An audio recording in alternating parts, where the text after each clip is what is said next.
आज हमारे पास एक नोट 3 आया है, MI का नोट 3 है। इसमें बैकलाइट की प्रॉब्लम है, तो इसकी बैकलाइट के सॉल्यूशन के लिए मैंने एक डायग्राम बनाया है। एक छोटा सा डायग्राम है जो मैंने अभी बनाया है। तो पहले मैं आपको इसमें समझाऊंगा कि किस तरह से लाइट्स में वर्क करती है नोट 3 में, उसके बाद हम मदरबोर्ड पर काम करेंगे। ये है MI का नोट 3 जिसमें बैकलाइट का सॉल्यूशन ये मैंने तैयार किया है डायग्राम।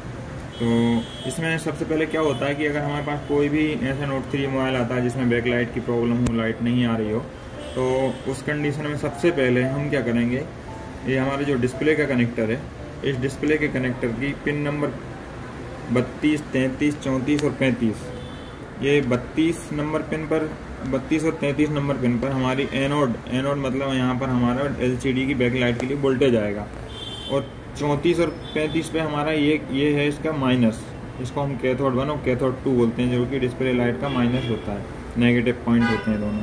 तो हम सबसे पहले क्या करते हैं, ये तीनों की हम रीडिंग चेक करते हैं कि तीनों में हमारी रीडिंग आ रही है कि नहीं ग्राउंड के साथ। अगर इनमें तीनों में रीडिंग आ रही है तो ओके है, ये लाइन है।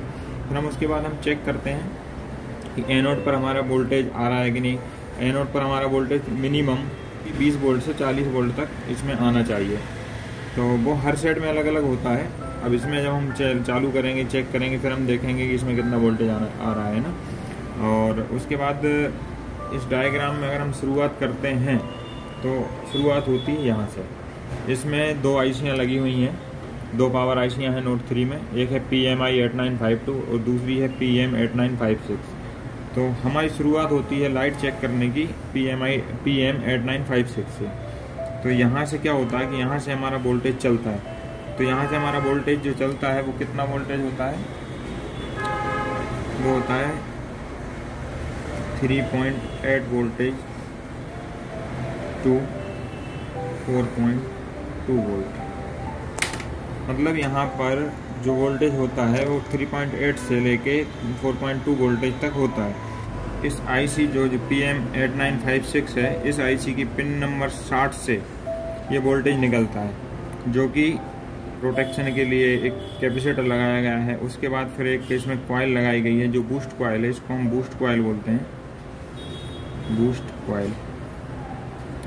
ये बूस्ट कॉइल में आता है वोल्टेज, और इस बूस्ट कॉइल से होते हुए आगे जाता है डायोड में, और डायोड से पार करते हुए एक 0 ohms की रजिस्टर में जाते हुए और हमारे डिस्प्ले के 32 और 33 नंबर पॉइंट पर ये पहुंचता है। उसके बीच में क्या होता है कि इस कॉइल और डायोड के बीच में वोल्टेज को बूस्ट करने के लिए एक स्विचिंग की जाती है। वो स्विचिंग कहाँ से होती है, PMI 8952 IC की पिन नंबर 9 से एक लाइन आती है जो कि इस कॉइल और डायोड के बीच में कनेक्ट होती है और इसको स्विच कराती है।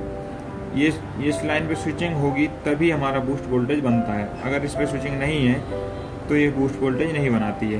बैटरी के बराबर मतलब 3.8, यहाँ पर जितना ही वोल्टेज इस तरफ मिल रहा है उतना ही हमारा यहाँ पहुँचेगा अगर ये स्विचिंग नहीं होगी। तो अगर ये स्विचिंग होती है तो यहाँ पर बूस्ट वोल्टेज मतलब कि 20 से लेके 40 वोल्ट तक जनरेट होता है। उसके बाद डायोड के बाद यहाँ से देखिए, यहाँ पर एक लाइन और कनेक्ट है, ये जो दिख रही है आपको, ये लाइन जो कनेक्ट है वो है वोल्टेज रेगुलेटर। यहाँ पर हमारा वोल्टेज बूस्ट हो रहा है, बूस्ट मतलब रेगुलेट हो रहा है, और वो रेगुलेट वोल्टेज को यहाँ से फीडबैक किया गया है। फीडबैक को IC को यहाँ पर बताया गया है कि हाँ आपके वहाँ पर वोल्टेज बूस्ट हो रहे हैं। अगर यहाँ पर बूस्ट वोल्टेज बनेंगे तो ये IC इसको स्विचिंग परमानेंट रखेगी, नहीं तो इसको ब्रेक कर देगी, रोक देगी। उसके बाद देखिए PMI 8952 की 20 नंबर और 21 नंबर पिन से K1 K2 जो लाइन है, जो कि नेगेटिव LED की नेगेटिव पॉइंट है, जो कि 0 ohm की रजिस्टर के साथ, ये 0 ohm की रजिस्टर है हमारी, ये 0 ohm की रजिस्टर से होते हुए और 34 नंबर पिन और 35 नंबर पिन डिस्प्ले पर गई है। तो अभी तो मैंने आपको डायोड इस पे समझाया है कि डायग्राम में कौन सी लाइन कहाँ गई है। यही हम अभी मदरबोर्ड में ट्रेस करेंगे और इसको हम सोल्व करेंगे केस को। चलिए हम मदरबोर्ड पे इसको काम करते हैं। यहाँ पर बैकलाइट नहीं आ रही है लेकिन MI लिखा हुआ आ रहा है, ठीक है। मैंने अलग से डिस्प्ले इसलिए लगा के दिखा रहा हूँ क्योंकि इसमें टच की वजह से सामने दिखाई नहीं देता। इसमें जो PM8956 IC है वो यहाँ पर देखिए, यहाँ पर है, ये जो है इसकी PM8956 है, ठीक है। उसके बाद हमको क्या देखना है इसमें, PM8952, ये जो IC है ये PM8952 है, ओके। चलते हैं,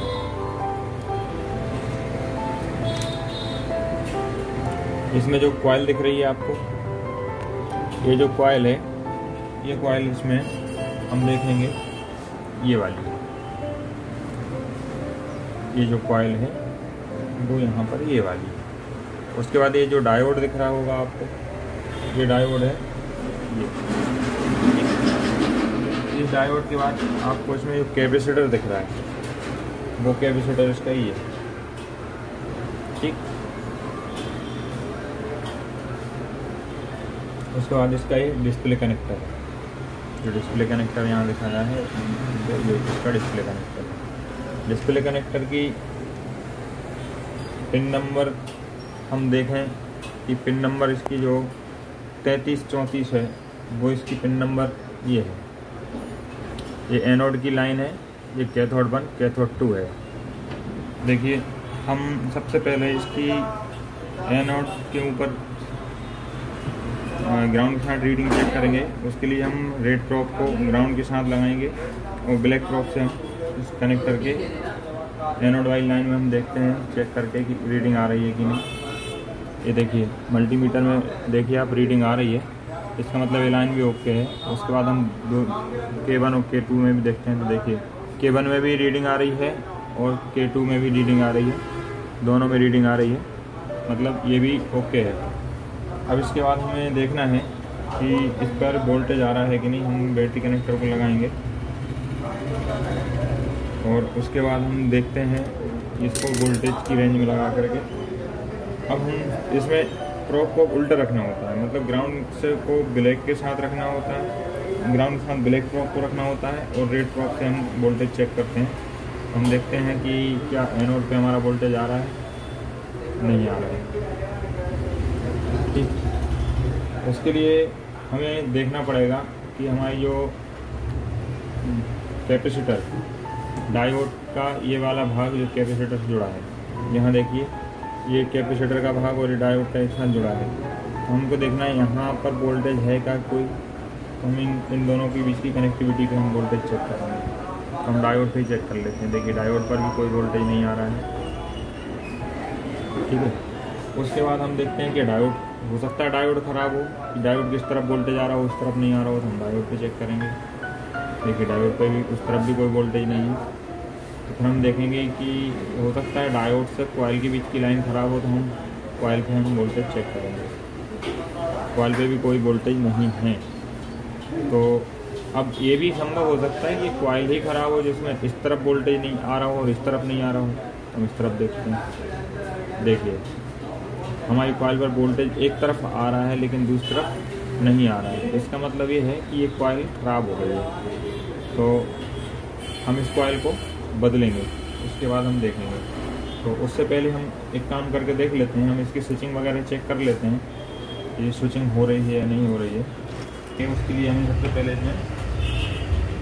इसको चार्ज पे लगा देते हैं, ताकि इसमें जो चार्जिंग का लोगो आएगा उस समय लाइट आती है तो हम देखेंगे। हम DSO का एक जो प्रोब है उसको ग्राउंड करेंगे और दूसरा जो हमारा प्रोब की पिन है वो हम डायोड के पिछले हिस्से पर लगाएंगे जहाँ पर स्विचिंग होती है।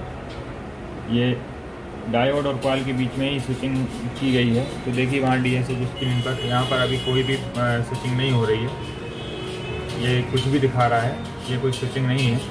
तो जब इसकी प्रॉपर स्विचिंग होगी मैं वो भी दिखाऊंगा। अभी मैं हटा लेता हूँ। तो आपको यहाँ डायग्राम में बताना चाहूँगा। देखिए यहाँ पर डायोड और कॉइल के बीच में जो डायोड का पिछला हिस्सा जो है वो स्विचिंग के लिए होता है, इसलिए मैंने डायोड के यहाँ पर डायोड के पिछले हिस्से पे मैंने स्विचिंग चेक की थी। तो हम इसकी पहले कॉइल बदल देते हैं, उसके बाद हम देखेंगे फिर से स्विचिंग हो रही है या नहीं।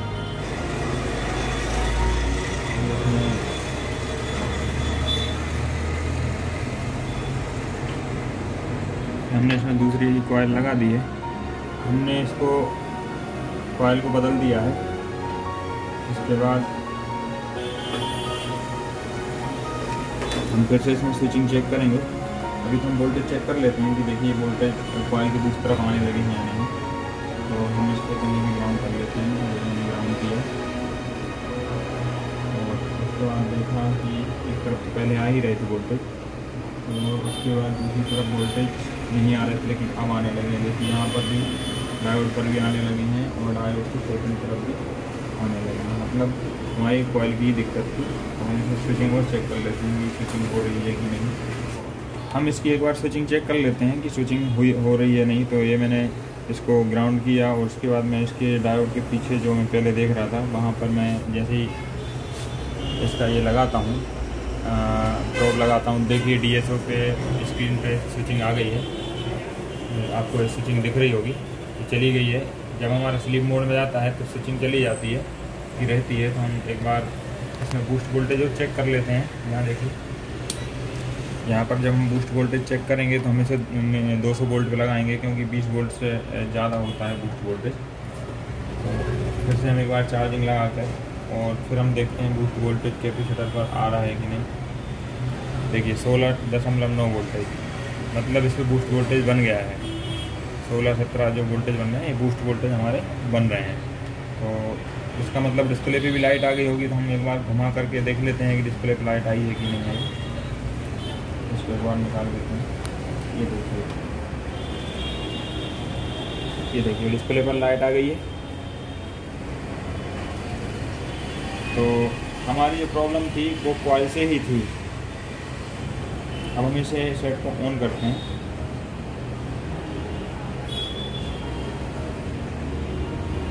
देखिए सेट ऑन हो गया है। एक बार और मैं आपको DSO पर इसकी स्विचिंग दिखाना चाहूँगा। तो अब आप देखिए, क्योंकि अब ज़्यादा देर तक देख पाएंगे, सेट ऑन होने में टाइम लगता है। तो ये मैंने देखा है आपको, देखिए वहाँ पर स्विचिंग आपको दिख रही है। इस टाइप से स्विचिंग होती है, ये पल्स होती है स्विचिंग की। अगर इस टाइप से DSO पे पल्स आ रही है तो हमारी स्विचिंग ओके है। इसका मतलब अगर फिर भी लाइट नहीं आ रही है तो आगे कोई और दूसरी परेशानी हो सकती है। होल्डर भी ख़राब हो सकता है, हमारा बूस्ट कैपेसिटर ख़राब हो सकता है, हमारा डायोड ख़राब हो सकता है, एनीथिंग जो भी है। बाकी ये आपको दिख रही होगी कि स्विचिंग किस तरीके से आती है। अभी तक YouTube पर किसी ने भी आपको इस टाइप से स्विचिंग नहीं दिखाई होगी कि लाइट सेक्शन में किसी ने लाइट बनाई हो, बैक लाइट, और आपको इस टाइप से पूरा एक एक चीज़ चेक करके बताई गई हो। ठीक है, तो हमारा ये जो मोबाइल है वो सक्सेस हो गया है। और हम तो दोस्तों इस तरीके से प्रॉपर वे में एकदम परफेक्ट तरीके से अगर आप लोगों को ये काम सीखना है कि हमारा मतलब हर सेक्शन कैसे वर्क करता है, स्टेप बाय स्टेप एक एक कंपोनेंट की जानकारी आपको चाहिए है, बेसिक नॉलेज आपको चाहिए है, तो आप हमारे इंस्टीट्यूट को ज्वाइन कर सकते हैं। हमारा इंस्टीट्यूट भोपाल में है, जो कि मध्य प्रदेश में है। और अगर आपको यहाँ पर आना है तो आप आपकी सीट बुक करा सकते हैं। अगले महीने की 1 तारीख से हमारी कोचिंग स्टार्ट हो रही है। तो आप चाहें तो नीचे दिए गए नंबर पर आप मुझे कॉल कर सकते हैं, व्हाट्सअप भी कर सकते हैं, और 1 तारीख की आप अपनी एक सीट बुक भी करा सकते हैं।